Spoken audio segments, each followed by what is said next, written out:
pensiun yang besar. Dan dia tidak punya anak-anak. Dan dia masih hidup sendirian setelah ditinggal mati istrinya. Bagaimana kalau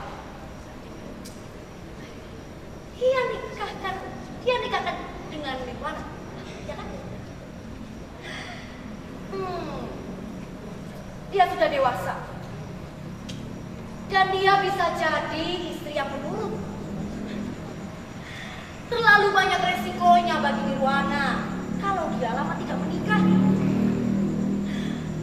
Dia gadis yang baik. Tetapi dunia ini sudah penuh dengan bencana.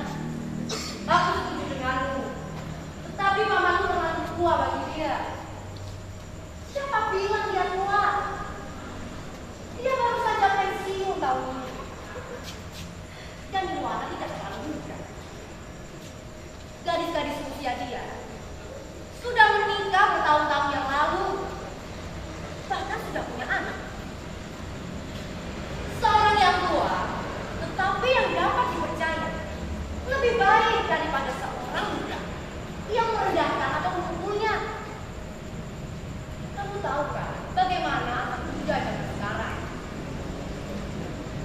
Aku setuju denganmu. Tetapi cacatnya terlihat jelas di mukanya. Cacat? Siapa bilang itu sebuah cacat? Selain hal itu, seperti kata pepatah, tidak ada yang lebih memalukan dari seorang laki-laki kecuali kantongnya yang kosong. Seandainya Nirwana menolaknya, bagaimana bisa dia menolaknya? Ini adalah kesempatan terbaik untuk menikah. Dan jangan lupa, hidung yang dimilikinya besar dan jelek. Selain itu, dia tidak memiliki warisan apa-apa dan juga tidak punya penghasilan. Dia tidak dapat memperoleh suami yang baik seperti paman. Kamu pikir pamanmu mau menerima dengan senang hati gagasan ini? Jika aku bicara dengannya, aku yakin dia pasti mau. Dan aku akan minta mas kawin yang besar padanya. Kira-kira 10 juta atau bahkan 20 juta jika dia mau. Jika ia membayar 10 juta, maka Tuhan benar-benar baik dan aku tidak akan serakah untuk meminta lebih banyak. Aku akan mulai dengan 20 juta. Kamu tahu kan bagaimana dia adalah seorang yang pelit dan memilih bertengkar hanya karena uang 500 perak, bahkan jika ia mau membayar 10 juta, itu merupakan berkah dari Tuhan. Aku akan dapat membayar utang-utang dan membelikan pakaian anak, juga 1-2 baju. Kita tidak akan membiarkan dia kawin dengan baju yang dia pakai sekarang. Kamu tidak usah khawatir tentang itu. Peralatan rumah tangga paman sudah komplit dan bermutu. Jauh lebih baik dari apa yang kita punya sekarang. Tapi apakah yang kamu katakan itu pasti terjadi? Aku bersumpah demi Tuhan bahwa Tuhan mencintai keponakanmu itu, dan ia akan beruntung jika pamanku mau menikahinya. Kamu pikir Nirwana mau? Dan untuk apa dia menolaknya? Justru dengan perkawinan ini, maka dia akan menjadi kerabat orang yang saleh dan terhormat. Bukankah itu sudah jadi alasan yang kuat untuk menerima hal itu? Barangkali dia sudah berpikir untuk mengawini perempuan dari keluarga kaya Kamu tahu kan bagaimana ia menyembah ular? Dan apakah kamu menganggap bahwa kita ini miskin? Kita ini lebih baik dari keluarga yang lain. Terima kasih kepada Tuhan untuk semua ini. Ya, sungguh kita perlu rasa terima kasih kepada Tuhan untuk segala yang Ia limpahkan kepada kita. Dia selalu terpuji dan diagungkan. Dengan sebuah hati, kita ucapkan syukur kepada Tuhan yang Maha Kuasa.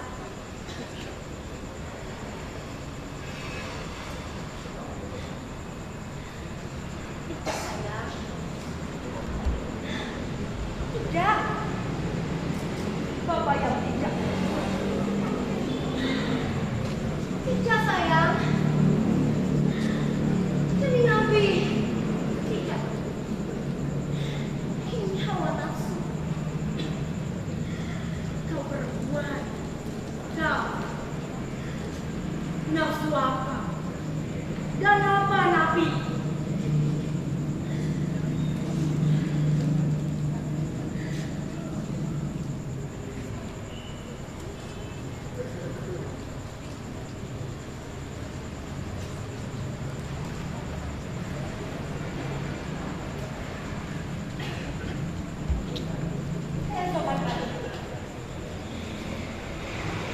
Nirwana menyiapkan sarapan. Paman menatapnya saat membawa gelas satu cangkir. Nirwana menunggu sampai ia berangkat kerja. Kemudian Nirwana memakai sepatu, lalu memasukkan ijazah dan surat keterangan penghargaan. Kemudian jatuh. Saat Fitri dan pembantunya berada di dalam bilik, ia berjalan sepanjang jalan tanpa tujuan. Ia ketika melihat jalan itu seperti baru hadir, baru muncul kesadaran, seperti ada mata ketiga yang muncul di kepalanya. Orang-orang berjalan berdesak-desak, menaiki bis, berjalan cepat dan acuh dengan apa yang terjadi di sekeliling.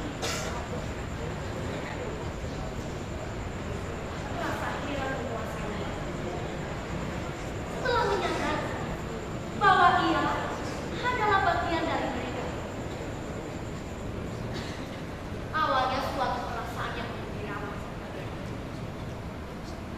tapi kemudian berubah.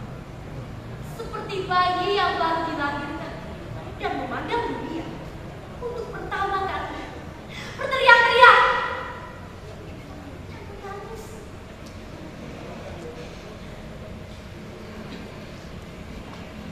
Malam tiba dan Nirwana belum menemukan tempat. Ada perasaan yang menceri-ceri, kebingungan, kelelahan, dan juga kelaparan. Ia seperti sebutir batu yang dilemparkan di dalam air yang semakin dalam, di dalam kerumunan, tanpa bisa melihat sesuatu atau seseorang. Tiba-tiba, di dalam kegelapan, seperti ada sepasang mata yang mengawasinya terus-menerus dan menatapnya dari kaki, paha, perut, dada, pundak, dan berhenti memusatkan pada matanya dengan dia berkata, ketakutan, seperti hampir mati, atau seperti kematian itu sendiri.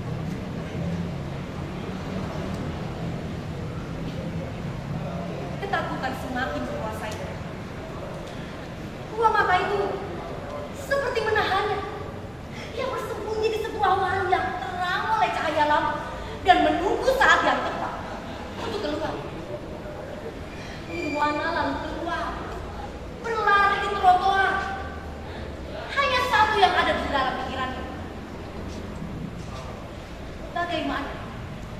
bisa sampai ke rumah paman secepat mungkin.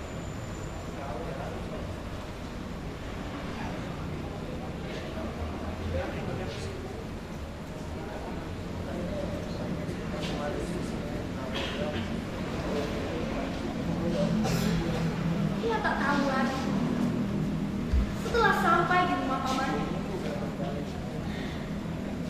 kini ia sudah menikah.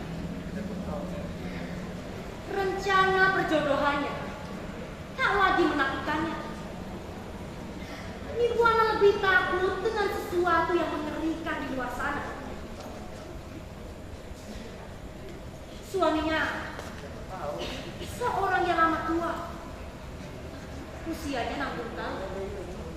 Padahal Nirwana baru berusia 19 tahun. Jauh selisihnya. Di dagunya, tepat di bawah pipi, terdapat bisu yang mengerikan. Suatu waktu bisa kering, tetapi di waktu yang lain, bisunya basah,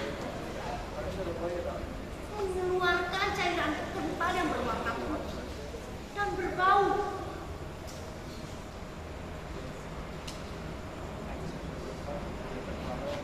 Pada malam hari, suaminya mencumbu Nirwana. Tubuhnya yang berkerut, tangannya seperti tangan orang yang hampir mati kelaparan, meraba tubuh Nirwana seperti meraup makanan tanpa sisa. Jika lengan dan kakinya terlepas dari tubuh Nirwana, gadis itu perlahan-lahan menjauhinya, pergi ke kamar mandi untuk membersihkan tubuhnya dari kotoran yang dibawa suaminya. Suaminya orang yang pikir. Dia akan marah jika Nirwana mengambil mentega terlalu banyak.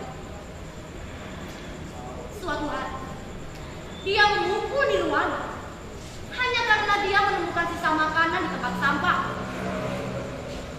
Nirwana pergi melarikan diri, mencari perlindungan kepada pamannya.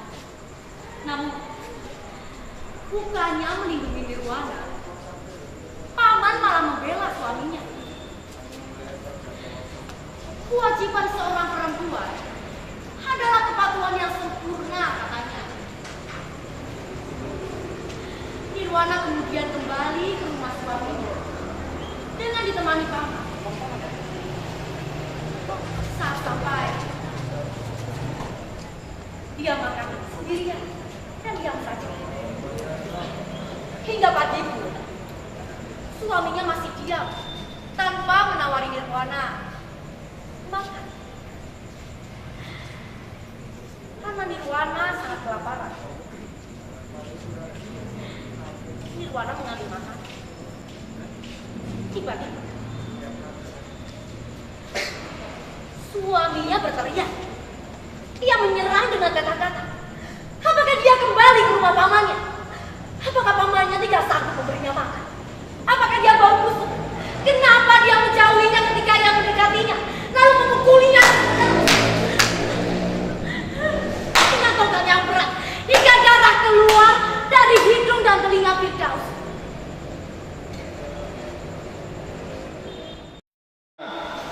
Mas, gimana tadi ketika melihat pertunjukannya hampir 1,5 jam? Tadi ada yang bilang bosan, terlalu berat.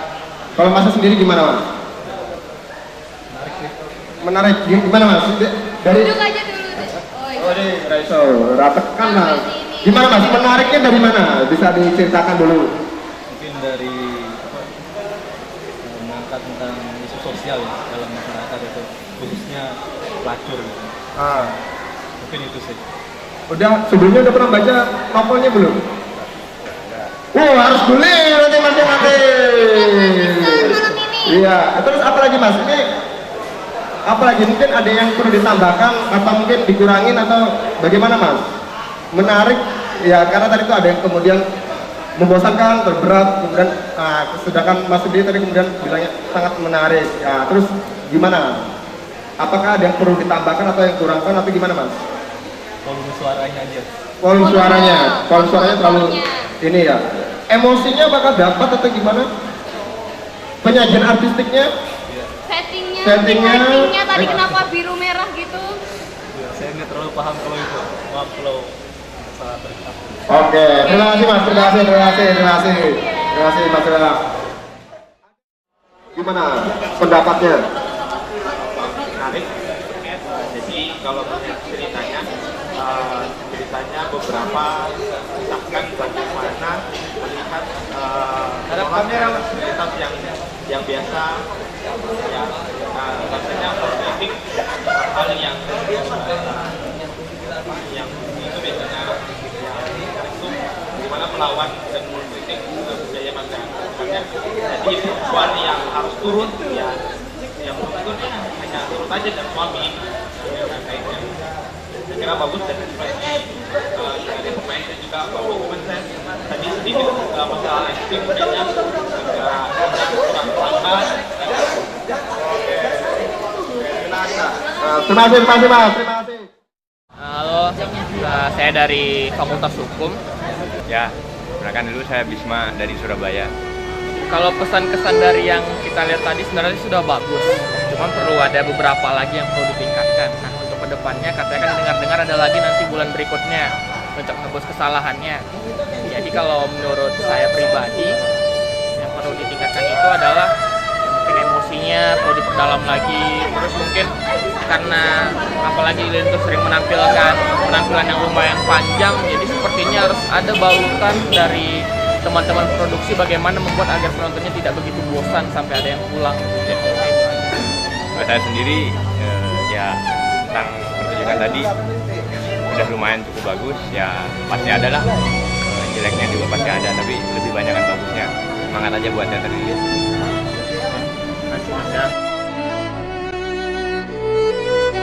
Nama saya Fuad, tinggal di Unggul Harjo. Bagi saya teater ini sangat menarik untuk monolog dari pemainnya juga saya kira dan ekspresif. Kemudian juga dari alur cerita saya kira juga ada sangat adaptasi dengan bukunya, hanya beberapa bagian yang dikurangi, dan saya rasa mungkin agenda ini bisa dipersiapkan lebih banyak, terutama dalam masalah masa dan publikasi lebih baik lagi untuk semuanya, lighting, kemudian dekor suasana saya kira sangat bagus. Mungkin bisa lebih sering dan dipersiapkan lebih matang. Saya lihat dari komunitas Masjid Tanpa Nama, acaranya bagus gitu, monolognya tadi sangat bagus. Cuman yang saya tadi agak kecewa kurang begitu berani gitu. Jadi ada kalau dalam novel aslinya dan dari Narwael Sadawi itu ada beberapa hal yang sangat berani untuk ditampilkan dalam sebuah buku gitu. Saya kira tadi akan ditampilkan juga, tapi ternyata tidak ditampilkan gitu. Cuma itu saja sih.